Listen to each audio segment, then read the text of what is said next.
जब हम प्राचीन भारत की शासन व्यवस्था और पुलिस प्रणाली की बात करते हैं तो प्राचीन भारत के अन्य विषयों की भांति इस विषय में भी हमें बहुत कम जानकारी है। हालांकि जब हम प्राचीन भारतीय स्रोतों को पढ़ते हैं तो हम पाते हैं कि भिन्न भिन्न शब्दों का प्रयोग किया गया है उन अधिकारियों के लिए जिनका कार्य कानून व्यवस्था बनाए रखना था। परंतु इन भिन्न भिन्न नामों के साथ मुख्य समस्या यह है कि प्राचीन स्रोतों में कोई स्पष्ट अंतर हमें पढ़ने को नहीं मिलता कि कौन सा अधिकारी पुलिस संबंधी कार्य करता था और कौन सा सैन्य संबंधी कार्य करता था। अधिकतर तो हम यही देखते हैं कि दोनों प्रकार के कार्य एक ही व्यक्ति संभाला करता था। इसलिए यह कहना उचित होगा कि प्राचीन भारत में सैन्य अधिकारी एवं पुलिस अधिकारी में कोई विशेष अंतर नहीं था। अब यदि हम प्राचीन भारत के पुलिस प्रशासन की बात करें तो हम इसे दो भागों में विभाजित कर सकते हैं, नगर एवं ग्राम। यदि हम ग्रामीण स्तर की बात करें तो यहाँ कानून व्यवस्था बनाए रखने का काम ग्राम प्रधान का था।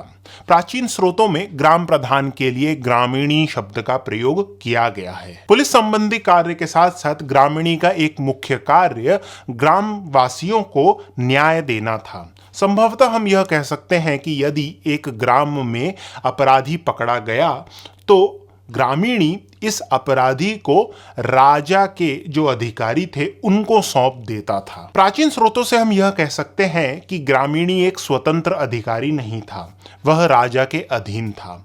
इसके अतिरिक्त हम यह भी पाते हैं कि ग्रामवासियों पर एक विशेष कर लगाया जाता था जब राजा के अधिकारी एवं सैनिक ग्राम में निवास करते थे। तो इन सैनिकों एवं अधिकारियों के पालन पोषण के लिए एक विशेष कर ग्रामवासियों से लिया जाता था और इस कर को लेने का काम संभवतः ग्रामीणी ही करता था। यदि हम ग्रामीण स्तर से ऊपर उठें और कई ग्रामों की बात करें जिसे हम जिला के रूप में भी समझ सकते हैं तो हम पाते हैं कि जिन अधिकारियों को राजस्व एकत्र करने का काम सौंपा गया था उन्हें कानून व्यवस्था भी संभालनी पड़ती थी। राजस्व इकट्ठा करना और कानून व्यवस्था संभालना, इन दोनों कार्यों में कोई स्पष्ट अंतर हमें देखने को नहीं मिलता। एक ही अधिकारी यह दोनों कार्य करता था। तो इस प्रकार हम कह सकते हैं कि जिला स्तर पर राजस्व एवं पुलिस संबंधी कार्य एक ही अधिकारी करता था। उदाहरण के लिए यदि हम कौटिल्य के अर्थशास्त्र की बात करें तो कौटिल्य प्रदेष्ट नामक एक अधिकारी का विवरण देते हैं और यदि हम प्रदेष्ट के कर्तव्यों को पढ़ें तो हम पाते हैं कि एक प्रदेष्ट को न केवल राजस्व एकत्र करना होता था अपितु कानून व्यवस्था संभालने का भी दायित्व भी प्रदेष्ट का ही था। इन दो कर्तव्यों के अतिरिक्त हम पाते हैं कि कभी कभी प्रदेष्ट को एक न्यायिक अधिकारी के रूप में भी कार्य करना पड़ता था। अब यदि हम नगर में कानून व्यवस्था की बात करें तो हम पाते हैं कि इसकी सबसे विस्तृत जानकारी हमें कौटिल्य के अर्थशास्त्र में ही मिलती है। अपने अर्थशास्त्र में कौटिल्य अष्टदश तीर्थ का विवरण देते हैं। अष्टदश तीर्थ अर्थात राज्य के 18 महान अधिकारी। इन 18 अधिकारियों में से कुछ ऐसे अधिकारी थे जिनका कार्य कानून व्यवस्था संभालना था। अब यदि हम नगर की पुलिस प्रणाली की बात करें तो हमें आरंभ राज्य महल से करना चाहिए। इस स्तर पर कौटिल्य 2 अधिकारियों का विवरण देते हैं, अंतर्वंशिका और दौवारिक। अंतर्वंशिका महल के आंतरिक भाग की सुरक्षा का प्रभारी था। हम कह सकते हैं कि अंतर्वंशिका का मुख्य कार्य राजा का कक्ष एवं राजा की जो भिन्न भिन्न रानियां थी उनके कक्षों की सुरक्षा करना था। इस कार्य को देखते हुए कुछ जो इतिहासकार हैं उनका यह मानना है कि अंतर्वंशिका एक महिला अधिकारी हुआ करती थी। यदि हम महल के आंतरिक जीवन से बाहर जाएं तो जिस अधिकारी को महल में रहने वाले लोगों की सुरक्षा बाहरी लोगों से करने का दायित्व सौंपा गया था तो उसे दौवारिक कहा जाता था। तो इस प्रकार हम कह सकते हैं कि अंतर्वंशिका का दायित्व महल के भीतर की सुरक्षा थी, वहीं द्वारिका महल के बाहर की सुरक्षा का प्रभारी था। अब यदि हम राज्य महल से नगरीय व्यवस्था पर आए तो हम पाते हैं कि प्राचीन ग्रंथों में एक अधिकारी का विवरण आता है जिसका नाम है दुर्गपाल। आरंभिक स्रोतों में दुर्गपाल न केवल एक ऐसा अधिकारी था जो नगर की कानून व्यवस्था संभालता था, अपितु इसके साथ साथ वह एक सैन्य अधिकारी भी था। परंतु बाद के स्रोतों में दुर्गपाल पूर्ण रूप से पुलिस अधिकारी जैसे कार्य करने लग गया था। अपितु पुलिस अधिकारी जैसे कार्य दुर्गपाल कर रहा था, परंतु इसके साथ साथ दुर्गपाल का एक और मुख्य कार्य राजस्व एकत्र करना था। बाद के स्रोतों में हम यह भी देखते हैं कि दुर्गपाल को कोतपाल कहा जाने लगा।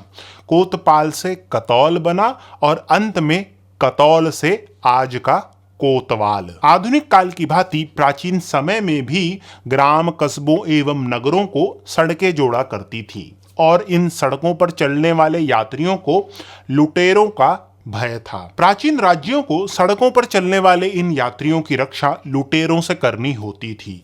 प्राचीन स्रोतों में एक ऐसे अधिकारी का विवरण आता है जिसका नाम है अंतपाल। अंतपाल का कार्य इन सड़कों की सुरक्षा करना होता था। हालांकि अंतपाल का मुख्य कार्य तो राज्य की सीमाओं की सुरक्षा करना था, परंतु हम देखते हैं कि प्राचीन स्रोतों में ऐसे विवरण आए हैं जिससे हम कह सकते हैं कि अंतपाल राज्य की सीमा की सुरक्षा करने के साथ साथ राज्य के जो मार्ग थे उनकी भी सुरक्षा करता था। अंतपाल राजमार्गों की सुरक्षा के साथ साथ एक विशेष कर भी एकत्र करता था। इस विशेष कर को हम आज के रोड टोल की भांति समझ सकते हैं।